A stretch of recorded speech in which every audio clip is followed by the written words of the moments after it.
In the words of one of the sages of our time, if you like it, then you should have put a ring on it.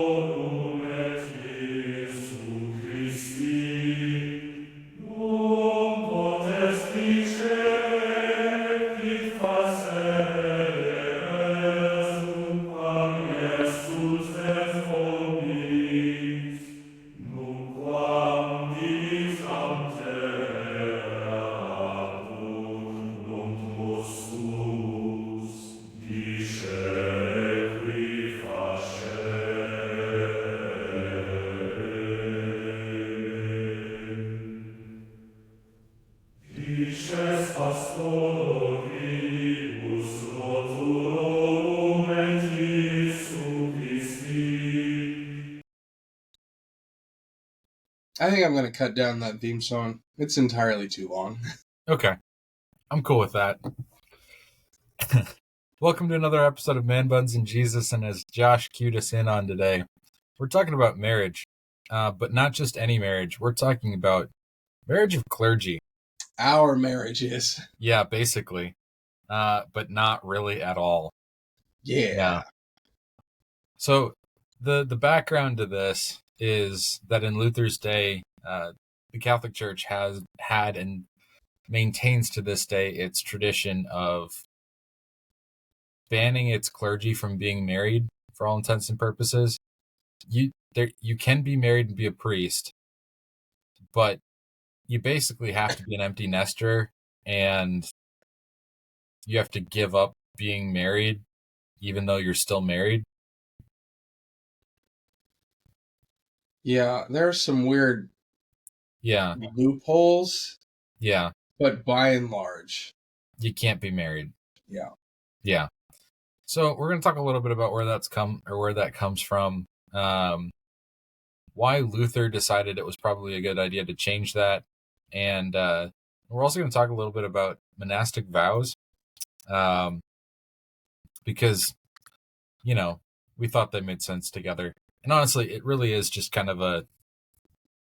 different ways that professional church work, let's say, has been abused. Yeah, or the idea of, like, this being a higher calling than anything else has been abused. And for those of you, because this is still part of our season on the Book of Concord, for those of you who are like following along to the references in the Book of Concord, this would be Article 23 and 27 in the Augsburg Confession. So these are some of the disputed articles. Josh is slowly learning how to read Roman numerals. No, I counted. I just 1, 2, 3, 4, 5, 6, all the way up. I'm just really good at counting. I didn't know that you had extra fingers and toes.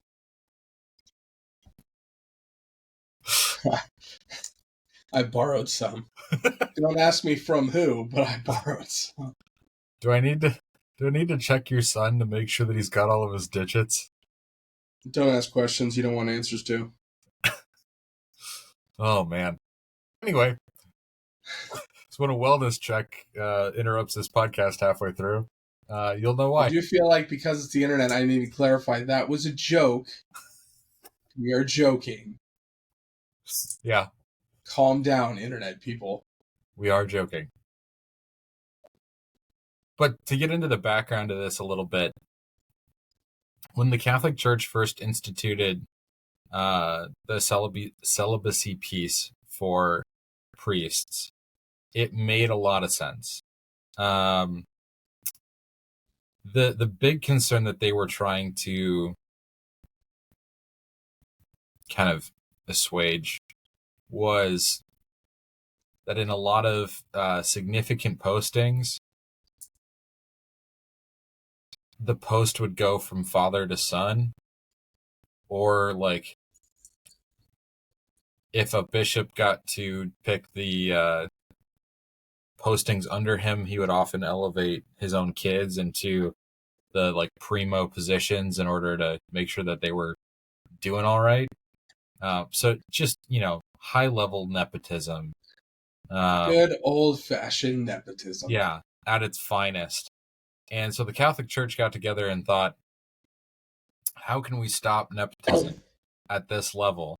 And their No more first thought kids. wasn't like, you can't be a priest under your own family, like in terms of ecclesiastical supervision.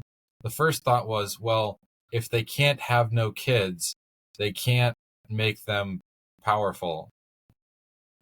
So you can no longer get married.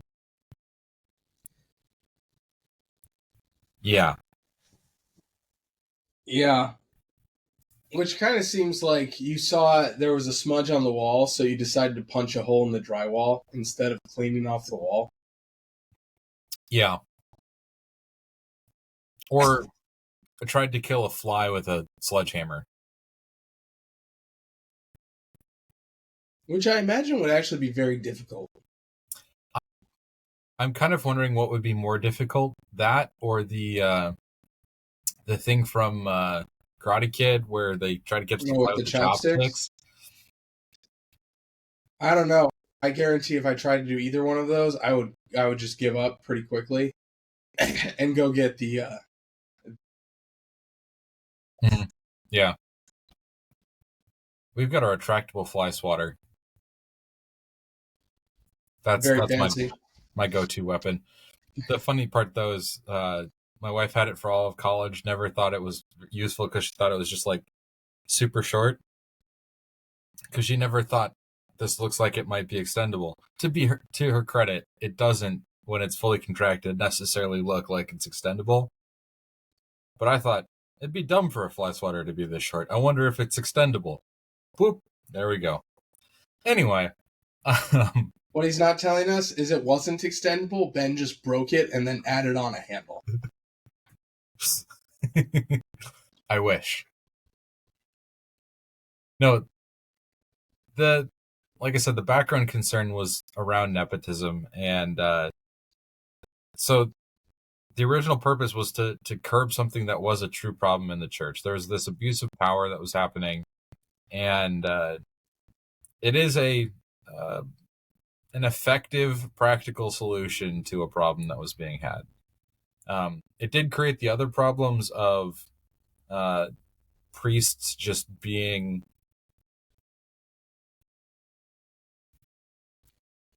loose.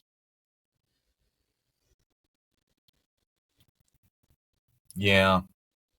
I know Luther recounts going to Rome and like all of the best brothels were full of priests, which not what you want to see or hear, but No. that tended to be a bit of a problem across Europe, unfortunately, after this was instituted. It's almost like when Paul said that if you can't control yourself, get married. He was like, right? Imagine that. Yeah. Anyway. Now, I will say, I'm not going to say who it is because I don't want to get him in trouble with his wife. But we have a brother in ministry who once remarked to me, and he loves his wife and his kids, but he once remarked to me that he deeply understood Paul makes a comment in one of his letters, essentially that it's better to be single if you can. And he remarked, I get it, because I would have a lot more time to take care of church stuff if I didn't have a wife and kids to take care of and to spend time with. He's like, Yeah. I could very easily work 70 hours a week and it not be a problem. Yeah. So there's some truth to that, right? And that often tends to be one of the defenses as to why that practice still continues today, is that So there yeah,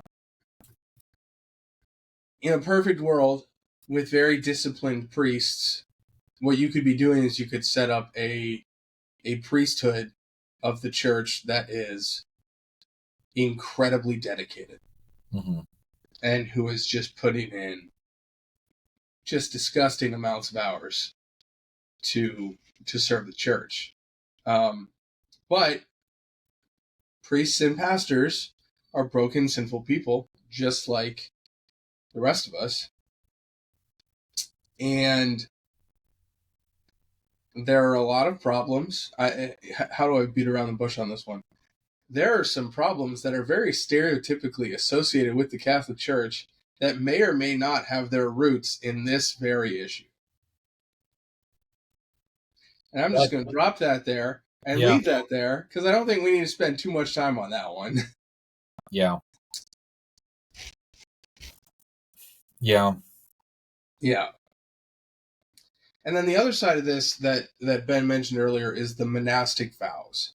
And essentially, Luther is kind of, and Luther was a monk, right, before his life progressed in different directions. Because he was a monk, and then he became a professor. Yeah? Yep. And then, and then the whole Reformation thing. Yeah. But that monastic vow, Luther takes hard on the Catholic Church. That backfired so hard on the Catholic Church. Hey, we've got this problem monk. What should we do with him? Let's educate him more. On end. Yeah. What should we have him study? I don't know. The Bible? Never thought, what if he finds the things that we don't want him to know? Yeah. Let's educate this problematic guy and then put him in charge of teaching young, impressionable people. Anyway, so the issue that the Book of Concord takes with monastic vows is essentially it is creating this instance where, in pursuit of some higher spirituality, people are they're giving up their homes, their families, and then depending on the monastic order, there are other different kind of just parts of life that the monks would give up, and they would go and live in seclusion in many cases, and they would dedicate themselves to the monastery. And what this is rooted in, I believe I'm going to name this right, so Ben can correct me if I'm wrong, is Gnosticism, which is and I hope I'm right. Ben's giving me a confused look. No, I'm just trying to see where you're going with this before I tell you whether you're right or wrong. It's this idea that spiritual things are good and earthly things are bad. So by giving up these different earthly things, we're getting closer to the spiritual things, which is not a biblical concept at all, right? God created the physical. He created the material world. Now, we do a lot of things wrong with it. Don't get me. God's creation is good, and we can do good in it and with it. So Luther's contention is someone who is a faithful husband and who is faithful in whatever their career is, and is a faithful father and a faithful wife and a faithful mother, and who is serving God in all of these earthly places, well, they are better off spiritually. They are more reflective of the image of Christ than someone who has given everything up to shut themselves off in a temple all day. Which I think is obviously, right? I'm vowed to uphold this book, but that's an incredibly valid point, and I think it leads to an interesting discussion that, Ben, I'm going to let you decide whether or not we jump down this rabbit hole. In that, when the Bible talks about heaven, there aren't a ton of details. I shouldn't say heaven. I should say our eternal home. Let's say that. There aren't a ton of details. We do know it is going to be a new heaven and a new earth, so we're not just going to be up on the clouds all the time, right? Earth is part of this. It says we're going to be praising God all the time. And I think what some people, and this is even at different points in my life, kind of the association I have made, is this idea that, so we're just going to be like standing on choir stands and singing for all eternity. And frankly, for me, that does not sound like a good time at all. But I think when you think about what Luther is driving at with vocation, and especially what these two articles kind of are touching on, is this idea that we praise God when we live our lives and we live in our vocations in ways that are pleasing to Him. Like, how do I praise God on a daily basis? Well, I support my wife, and I am a good father to my son, and I work to my utmost at my job, which does happen to be being a pastor. I am praising. I'm not singing at any point during the day, but I am praising God and glorifying God by doing what He has called me to do. And I think that shifts our idea of our eternal home a little bit, because it's not necessarily that we're just standing there and singing the whole time, but that we are living in the design that He has constructed for us. We are living as He has called us to live, and praising and glorifying Him in that space, I guess. So yeah, so a couple things to riff off of there. One, the reasons that the Catholic Church kind of went in that direction and started to kind of misinterpret the roles of priesthood and the other holy orders is maybe being a little bit holier than thou. What do have to do with Gnosticism, but more generally have to do with Greek philosophy and a bad interpretation of Scripture. Because within the Greek philosophical world, there was this idea that spiritual things are higher than earthly things, and that's what made their gods, even though their gods were also technically not immortal. That's what made them greater than the people on earth, the other things on earth, was that they were of a spiritual realm, and that thus they were higher. And that kind of philosophy is generally what leads to like original Gnosticism, which was a was a heretical strain that the church had to deal with in its history. But then, like, because that view was there, and because philosophy was so highly ingrained in the education of priests and theologians throughout the Middle Ages and early like Renaissance times, it impacted a lot of their theology. And so when they'd read passages about how earthly possessions are temporary, or the things that cause you to sin are often of your flesh, or worldly desires are not great, they would take that and kind of run with that in a direction that again led them back to that philosophical understanding of, okay, spiritual things are higher, we need to be focused on the spiritual things. And what better way to do that than by being a monk and constantly singing and praising God and yada yada yada. And like, I like singing. I was in choir in high school, I was in choir in college, I was in choir at the seminary. he looked very adorable in his clerical shirt at the seminary. I still don't think that singing 24/7 for all of eternity is either what I want to do nor what God desires of us. And I think Josh's description is a good one of like, yeah, God just wants us to live in the design that He gave us from the beginning. And Josh, I think you'll like this. One of our professors, the esteemed Joel Bierman, past guest of the show. I still can't believe he agreed to do an episode with us. That's I know, insane. right? He not because we think he's like too cool for us, but because like that he just hates does technology pretty hates aggressively. yeah. So the fact that he was willing to jump on a Zoom call with us is crazy. Yeah, very appreciative. But he kind of phrased it somebody asked him about marriage, and the passage in, I believe it's in Matthew's Gospel, where no, it's the Samaritan woman at the well. We just had this passage. Oh, where is it? Might be in multiple Gospels. Anyway, but the Samaritan woman that's had, no, this is a different passage. I'm getting my, sorry, it's Monday.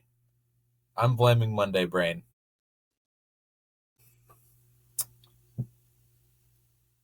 The question posed to Jesus about the woman who had several husbands, and the question was, who is she married to in heaven? Yeah. And Jesus says, well, marriage doesn't exist in heaven. More or less, right? Yeah, I think the specific phrasing is something along the lines of people will no longer be given and taken in marriage or something like that. Yeah. So as I look at that passage now in light of what I was told on it, the idea was like, yeah, marriage, we're not going to see new marriages in heaven, but the kind of relationships that God calls us to in marriage or in friendship or in, parent-child relationship, those will be made perfect. And it will be almost unrecognizable to the relationship we have on earth, but it'll be better in so many ways. So, like, for me and my wife, Krista, or for Josh and Chris, they won't necessarily be married in the same way that they are now, but that's because their relationship will be so perfect in every other way that, like, they just get to enjoy eternity in that. And same thing with parents and kids and any other relationships that we might have. And, like, I think there's a beauty to that. And that's what we're going to get to spend eternity doing, is just living out those relationships that we enjoy already, but in their perfected forms, and serving God through serving those people.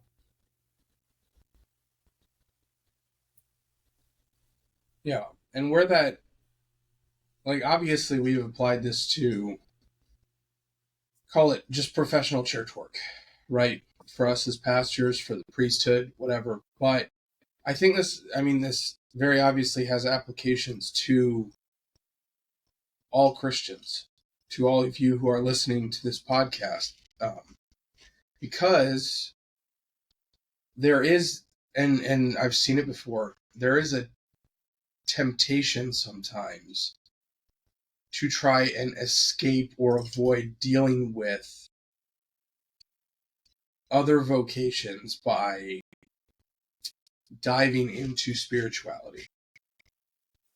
And you say, oh, yeah, I'm not spending time, like, I'm not reading with my kids, or I'm not spending time with my kids, but it's because I'm doing these personal devotions. And it's like, well, personal devotions are good, but you are called to lead and to have a certain kind of relationship with your kids. There are professional church, and I suspect, I have no data to back this up, but I suspect this has given rise to the PK stereotype. And for those of you who aren't familiar, PK stands for pastor's kid. And there's a stereotype with pastor's kids in that about half the time, it seems they turn out to be absolute terrors for society. And I think in some cases it is because you have pastors who neglect taking care of their family, and they use the excuse of, oh, I got to take care of stuff at the church. And I can't, like, looking at a pastor's life or looking at your life as a Christian, for those of you who are listening, I can't tell you whether you're using spirituality as a way to escape your other vocational responsibilities. But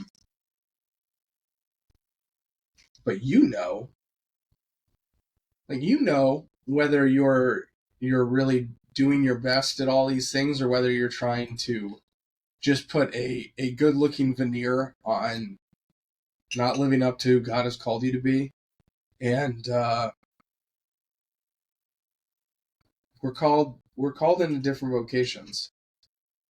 And we're also called to be in God's word. Don't get me wrong. We're called to do these things of call them spiritual habits. But we're not supposed to sacrifice all of our other vocations on the altar of holiness, I guess. Now don't take that too far the other way, where you're like, you're doing things you shouldn't because you're saying, "Oh, I'm living up to my vocation." It's like you can be faithful to God and his commands and live in your vocation, right? And a positive example of this, I'm going to not use names because I haven't asked for permission to use this story, but I'm going to share the story. A positive example of this is there's a Bible study that I am connected with here in California, and every week, right, the text goes out in the morning, just like confirming, hey, having Bible study today, who's in? And you'll get people who say, I'm in, whatever. And one of the participants, their spouse had a tough day at work. And earlier in the day, they said they were in, but a little bit before the Bible study, they said, no, I got to be home for my spouse this time. And that's a perfect example of, yes, Bible study is a great thing, but there is this instance where your vocation as a spouse needed attending to. Your spouse needed your support. So you say, I'll be there next week, but I'm not. So, like, that's an example of God has given us different vocations, and sometimes we got to take care of those, even if it means, you miss a Bible study, or you miss you miss a day of devotions or something like that. So, yeah.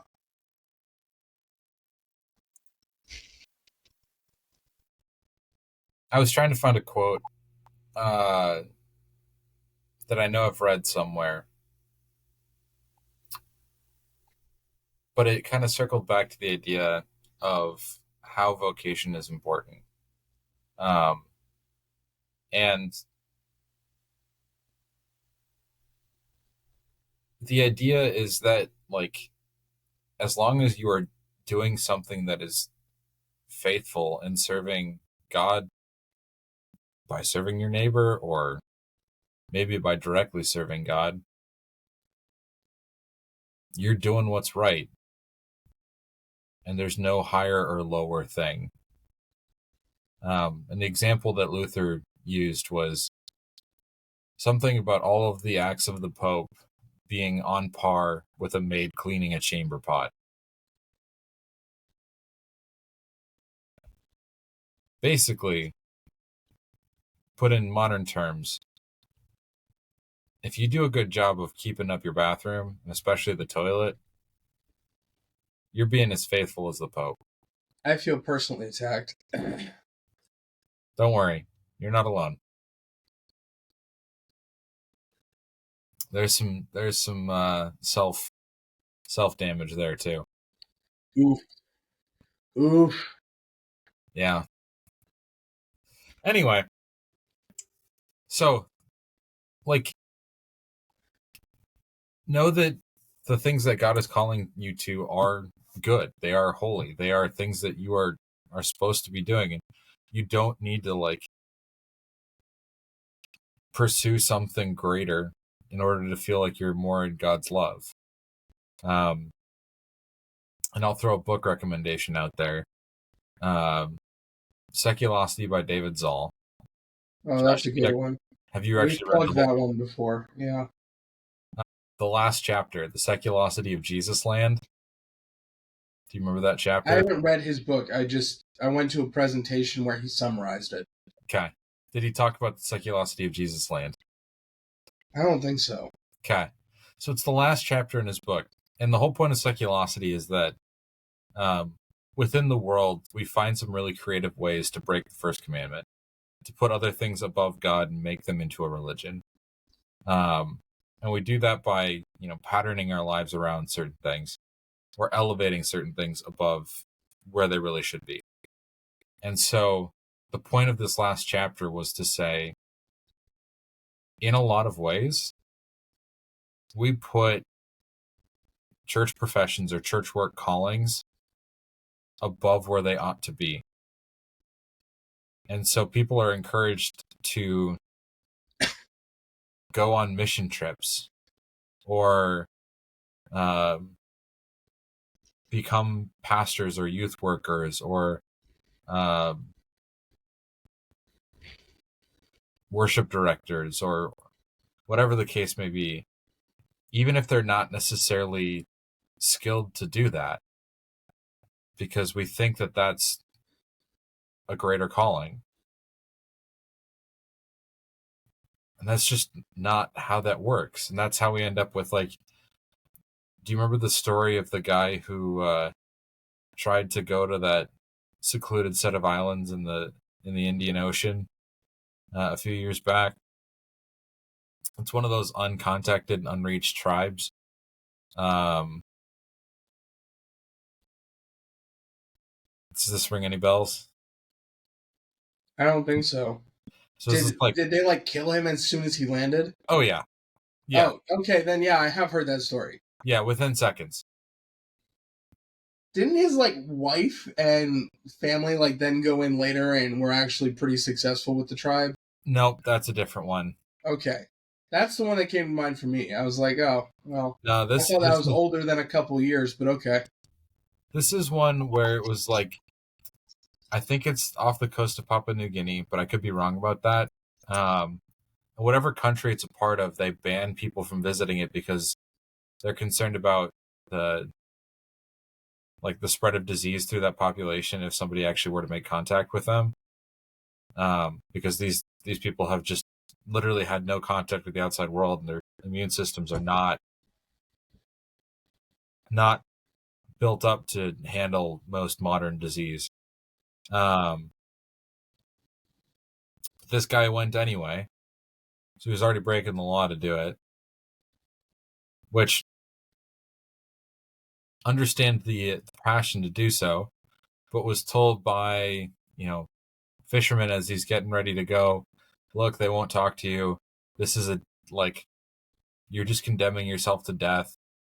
Why are you doing this? He's like, nope, I'm going to do it. Didn't even make it to shore. Got speared to death before he even made it to shore. And the guy wasn't even necessarily trained in the language or trained as a missionary. He just really wanted to do this. Yeah. He's like, I'm just going to go. I'll figure it out when I get there. Yeah, exactly. And that's not, I'll put it this way, I don't think that's a good stewardship of a life. No. Well, and this kind of circles around another important thing to keep in mind when we're talking about vocation.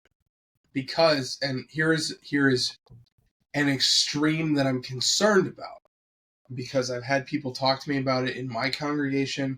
I've had friends who are pastors who have struggled with this in their congregation. And it's this issue, and it tends to come in the form of parents. And parents who they're trying to be good parents, right? So their kids are involved with, and it tends to be sports. They're like, oh yeah, my kid's got to be involved in sports. And it's like, well, first of all, to be successful in life, your kid does not necessarily have to be involved in sports. Anyway, that's a side note.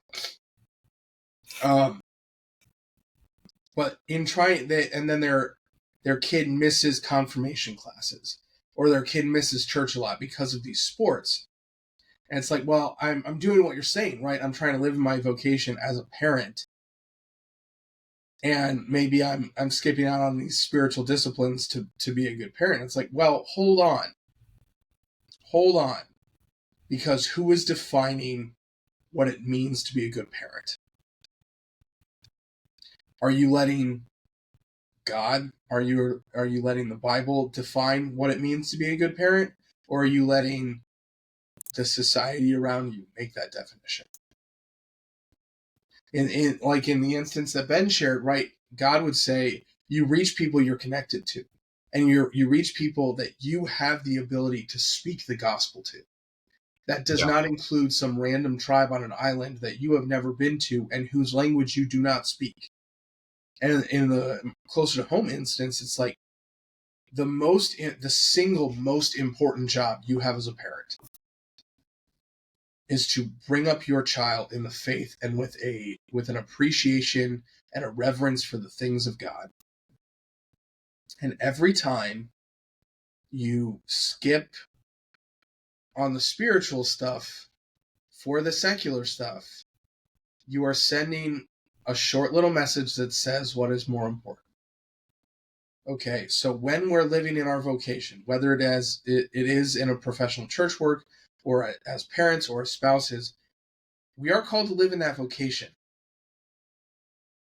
even at the expense of some of these more quote-unquote spiritual things. But our definition of what it means to live in that vocation should be shaped by God. It should be defined by God. So going back to that positive example I gave you of the person who missed a Bible study to support their spouse wasn't a part of the Bible study, right? It's not like they were making a choice. Oh, we're going to sit at home instead of going to Bible study. It was, God has called me to support my spouse, so I am going to do that. And it wasn't choosing something else over, because it's not a co-ed Bible study. So I think there's an important balance there of where we are called to live in our vocations, be they spiritual or be they earthly, but they are all subject to how has God defined them and what priorities has God set for us. Yeah. I struggled for a little bit how to phrase closing that logical loophole for people saying, oh, I don't go to church because I'm living my vocation as fisherman. And it's like, okay, stop that. Get out of here. Actually, no, get in here. Get out of the boat. Get in the church. Yeah. I mean, there are, within the modern world, there are a handful of exceptions where, like, I understand you can't be in church every week. Things like, if you work in an ER, somebody's got to take the Sunday morning shift. Right. Fire department, police, I get it. Somebody's got to take the Sunday morning shift. Even with the kids in sports, I get it if it's like, this is the annual championship. This only happens once a year. And that might be something where, in a perfect world, would we maybe force them to reschedule that? Sure. But we don't live in a perfect, like, those instances, I get it. But here is my issue, and here's why I tend to take such a hard stance on church attendance and Bible study participation especially, is because missing a week should be the exception, not the rule. We are at a place where if someone says, oh yeah, I go to church like every other week, I go like twice a month, people are like, oh wow, you're really dedicated. And I'm like, when did we get here? It used to be like, you missed one opportunity to celebrate the resurrection? What's wrong with you? And now we're celebrating, oh, you're there most of the time, you're there some of the time consistently. So that's one of the, like, if you talk to me, I'm kind of extreme on this, and part of that is because we got to drag that back. My expectation, if you're listening to this and you're my congregation, my expectation for you is that you will be in church way more than you are not. I know I'm not going to get perfect attendance from most of you. I know that. You got Mexican resorts to go to, or whatever, trips to take. I get it. But if you are not in church more often than you're not, like that's a habit you need to shift. That's a hill I will fight for. Ben's people too. Ben, I don't know if Ben pressures you on this, but if you're one of Ben's people and you listen to this, be in church. I'm I gonna think come out. this episode's getting released tomorrow, right? I don't know. Whenever I we think decide so. to release it. In which case, this next Sunday is Back to Church Sunday. I don't know who decided that, but it's on the calendar. So, 15th, Back to Church Sunday. Go to church. Anyway, I'm gonna take a little different tack from where Josh is at, but with the same end result. And we talked about this when we Which, had. as a side note, it's weird that Ben is being the tactful, rational one, and I'm the one going at it with a sledgehammer. That's reversing roles a little bit here. I don't know that that's that true. Josh, who has the gym bro mentality? Bro, I've literally heard you tell someone who is having troubles at their church to just let it crash and burn a little bit so that they learn their lesson. That's fair. Sledgehammer. Said in sarcasm, but fair. It wasn't sarcasm. Anyway, continue with your tactful approach. So my tactful approach here, and we talked about this with our buddy Connor, who was on the podcast a while ago, is What a guy. You need to be in church for your neighbor. Because you grow through interacting with other Christians. And the more Christians you interact with, I think the more well-rounded we become. That doesn't mean that you should just try and talk to every Christian possible, because, like, at some point, I think that kind of loses its effectiveness. But well, and there's also something to be said for quality and quantity. Yeah. Like, a deep relationship with a Christian mentor is probably worth more than half conversations with 20 people, right? Yeah. But if you have a good, healthy congregation where you're interacting with other people, being shaped and formed to work with other people and grow with other people, that's going to do you a lot more good than sitting home on your couch. This is a personal thing, but I think it's pretty widely accepted personal thing among a lot of pastors. Worship from home is not worship. You get something out of the sermon, you might learn a little bit, but like, the community is a huge part of what it means to worship. Yeah. So be there. Be a part of the group. Grow with your neighbors. Be shaped and formed by your neighbors.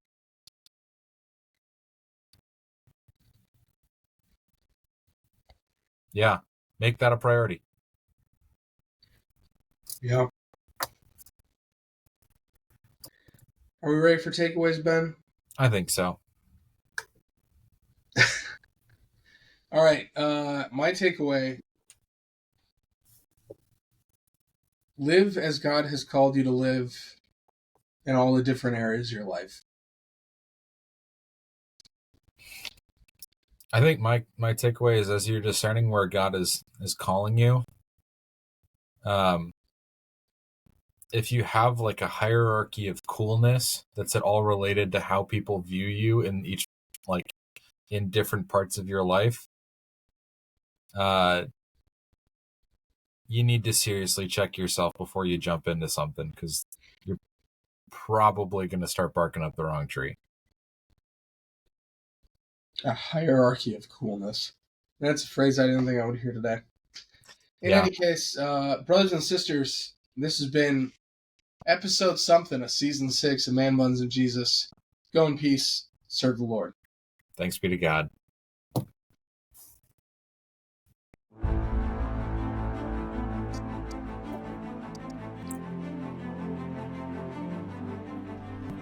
This has been a presentation of Man Buns and Jesus, bringing you into conversations to deepen your faith and your understanding.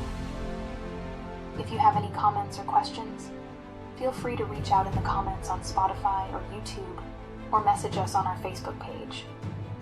Before you leave, make sure to rate the podcast, subscribe to keep up to date on new content, and share with a friend.